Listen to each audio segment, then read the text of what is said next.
छोड़िए, पहले तो ऐसा होती थी कि घूस के एकदम जमाना चलती थी। आप सभी का फिर से स्वागत है। हम अभी चितरपुर में किसान बेरोजगार संघर्ष मोर्चा के जिला प्रवक्ता साजिद हसद के साथ सरपंच के पद पे चितरपुर पूर्वी से नामांकन कराए हुए हैं। तो ज़्यादा जानकारी हम उन्हीं से बात करेंगे कि वो इस दावेदारी पर क्यों आए, क्यों नामांकन कराएं, क्या करना चाहते हैं। इसी तरह सवाल कुछ हमारे रहेंगे और जवाब उनके रहेंगे। तो हम बात करते हैं साजिद से।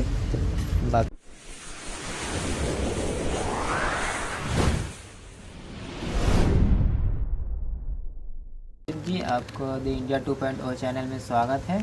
जी, थैंक यू। आप नॉमिनेशन सरपंच की चुनाव में करा के कैसा लग रहा है आपको? हमें तो बहुत बढ़िया लग रहा है, क्योंकि एक बार फिर से हमें मौका मिलने वाला है कि जनता का सेवा करने के लिए, और साथ में हर गरीब असहाय लोगों को मदद करने के लिए हमें बहुत बेहतरीन तरीके से खुशमती हो रही है। बहुत अच्छा लग रहा है हमको कि हमको मौका मिला गया है सरपंच के नाम। कैसे पहले जो सरपंच थी वो कार्य नहीं कर रही थी? देखिए, पहले का बात तो छोड़िए, पहले तो ऐसा होती थी कि घूस के एकदम जमाना चलती थी। और मैंने पहले भी आंदोलन किया करता था, राशन कार्ड या आवास का लेकर, वो सब आंदोलन करता हूँ। क्योंकि पहले के जितने भी मुखिया है, सरपंच है, वार्ड है, जितने भी है, कोई गरीब लोगों का ध्यान नहीं देते थे, क्योंकि उस टाइम मेरे पास कोई पोस्ट नहीं था। इसी कारण से हमें आंदोलन करना पड़ता था, और हम खुद लड़ते हुए और गरीब असहाय लोगों को लाभ दिलाते थे सरकारी। और मुझे गरीबों की तरफ से दबाव डाला गया कि आप सरपंच में उठिए, आपको भारी मतों से जीताया जाएगा। इसी कारण हमने सरपंच में उठने के लिए तय किया चितरपुर पूर्वी क्षेत्र से। और इसीलिए क्योंकि हम गरीब लोगों को मरते हुए नहीं देखना चाहते हैं, क्योंकि जो सरकार इतना लाभ दे रही है, योजना दे रही है, उन लोगों को गरीब तक पहुंचाया जाए। इसी कारण हम लोग मदद करने के लिए आगे रहते हैं, हम युवा सब। इस पर आपने कभी आरटीआई वगैरह फाइल किए हैं क्या? पहले जो आरटीआर फाइल करने के लिए हमने तो पहले तो छोटा मोटा आदमी थे हम, आरटीआर फाइल करने के लिए हम जाते थे, मगर अभी तक कोई हमें आरटीआर फाइल नहीं दिया। हमें तो कोई रिस्पॉन्स नहीं देता था। डायरेक्टली जो हमने फाइल भी जमा करते थे, आवेदन भी देते थे, मगर कोई रिस्पॉन्स नहीं देते थे। इसी कारण हमको सभी गरीब लोग मिलके और जितने भी जनता है चितरपुर पूर्वी क्षेत्र के, हमें सरपंच में उठाया है और नॉमिनेशन किया है, और 14 तारीख को वोटिंग है। इसीलिए हमें एक बार फिर मौका दिया जाए, क्योंकि जितने भी अब इससे 5 साल पहले मैंने देखा है कि जिन जिन लोगों को काम मिला, जिम्मेवारी मिला है, वो अभी तक काम पूरा नहीं किया है।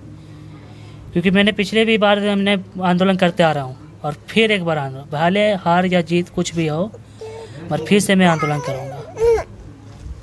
जैसे बोले अभी 5 साल पहले चुनाव हुआ था, पर अभी तो साल होने चला पंचायत चुनाव, क्या कहना चाहिए? 7 साल, देखिए 5 साल तो अधिकतर पंचायत चुनाव में लिखा हुआ रहता है, मगर इस बार 7 साल का या 2 साल और मौका मिला गरीब लोगों को मदद करने के लिए, सरपंच व वार्ड लोगों, मुखिया लोगों को।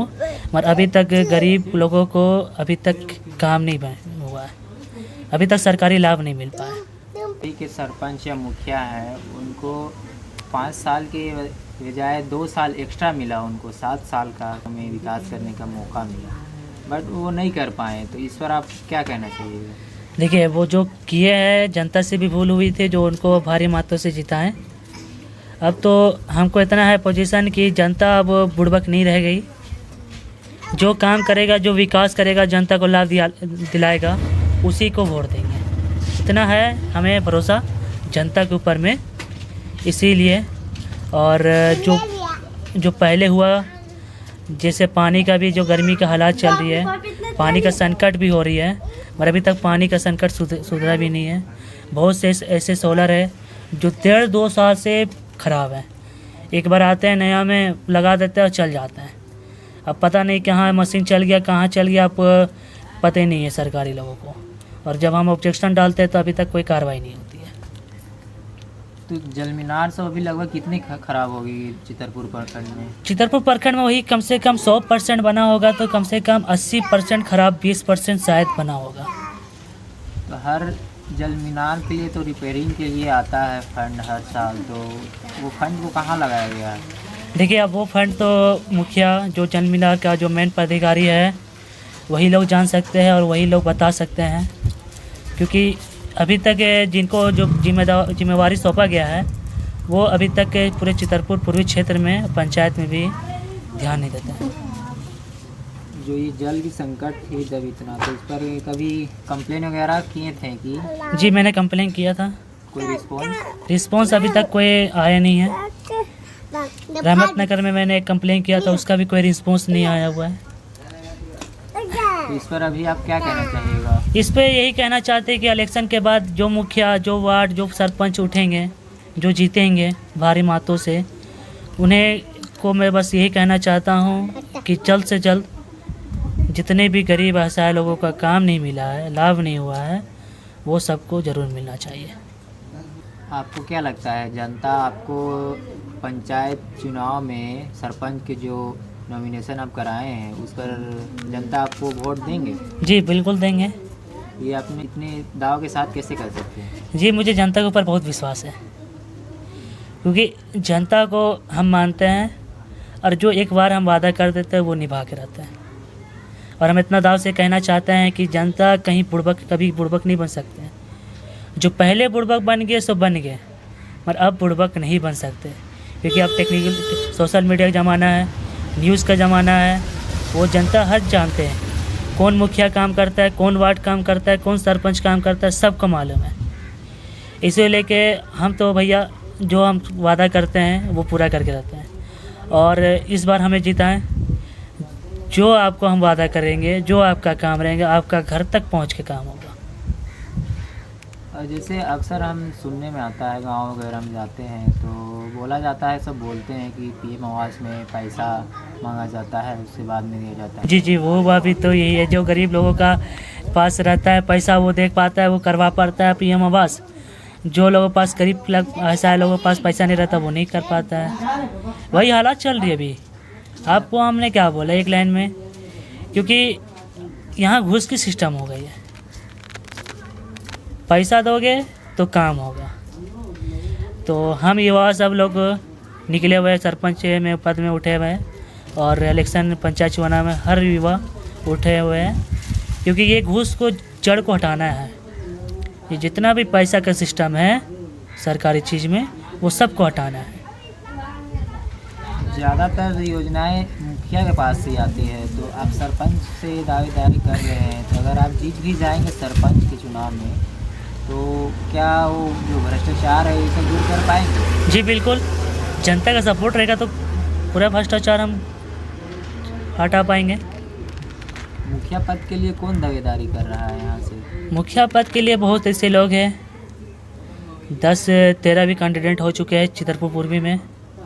देखिए, जो भी जीत पाएंगे, इतना है सपोर्ट में हमको कहें, इतना भी दिल से मेरा दिल भी कहता है, जो भी मुखिया पद जीतेंगे ईमानदारी के साथ काम करेंगे और लगन के साथ गरीब लोगों को लाभ दिला सकेंगे। और हम सरपंच में जीतेंगे, हम भी इतना दावा करते हैं, जो मुखिया रहे, जो वार्ड रहे, जो जिला पार्षद रहे, सबसे हम काम करवा सकते हैं और ले भी सकते हैं, वो गरीब लोगों को तक काम पहुंचा भी सकते हैं। और अगर जैसे कोई मुखिया अगर जीत जाए, जिससे अगर चाहे कि जब तक ले हमको रिश्वत पैसा वगैरह ना दिया जाए, जैसे पीएम आवास में मांगा जाता है, इस टाइप से अगर मांगा जाएगा तो उसका विरोध कर पाएंगे उस टाइप? जी बिल्कुल, जी बिल्कुल विरोध कर पाएंगे। जनता हमारे सपोर्ट में क्यों नहीं विरोध करेंगे? जनता अगर सपोर्ट में ना रहे तो अकेला हम खड़ा होकर विरोध करेंगे, क्योंकि गरीब लोगों के साथ अन्याय होते हुए मैं देख नहीं सकता हूँ, इसी कारण से लेकर। और जब तक मेरी सांस चलती रहेगी और मैं जनता का भलाई करते रहूँगा, और मैं भी चितरपुर पूर्वी पंचायत से पंचायत समिति में पद से उम्मीदवार हूँ। मेरी माँ गुलरेज बेगम और निवेदक में मैं हूँ साजिद असद, बिलाल नगर चितरपुर से। और मुझे एक बार मौका दिया जाए भारी मतों से जिताए कि, क्योंकि आप लोगों के लिए हम खड़ा हुए हैं और आप लोगों के ही लिए हम साथ देंगे। आपका साथ, आपका विकास।